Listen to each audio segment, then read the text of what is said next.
Бикештер, дәл қазіргі таңда транзитті түрде күн ғаламшары шаяндарда тұр. Бұл сіздердің астрологиялық карталарыңызда, егер күндеріңіз немесе асценденттеріңіз тура осы бикеш белгісінде бар болса, дәл қазіргі таңда 11-ші сала сіздерде активті. Күн сол жерде тұр.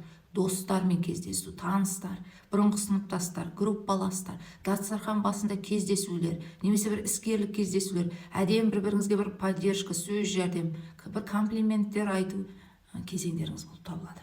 Оның үстіне Нептун ғаламшары мен Сатурн ғаламшары тура сіздердің осьтеріңізде, сіздердің қарсы беттеріңізде балықтарда тұр. Бұл сіздердің 7-ші салаларыңыз болып табылады.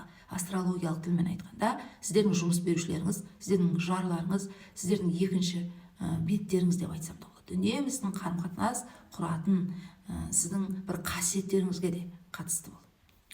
Сол жерде мойынға жауапкершілік арту ғаламшары Сатурн сізді бұрынғы оқиғаларға қайта оралтатын болады, себебі кері бұрылыста.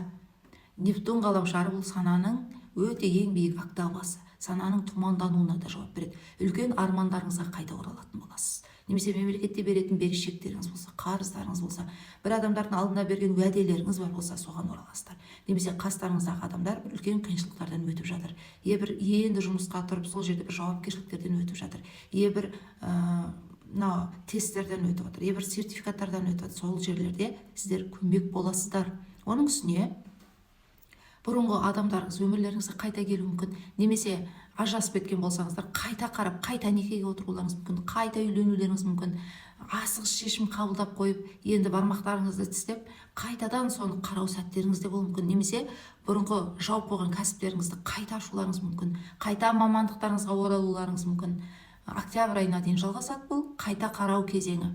Екінші бір шанс беру өзіңізге және махаббатыңызға және кәсібіңізге, жұмысыңызға, немесе бұрынғы адамдарыңыз жұмысыңызда бастықтарыңыз хабарласуы мүмкін, немесе бір қасыңызда қызметкерлер хабарласуы мүмкін, бұрынғы жұмыс орындарыңызға қайта оралуларыңыз мүмкін, немесе соны бір армандауларыңыз мүмкін. Осындай сәттеріңіз болады сіздерде.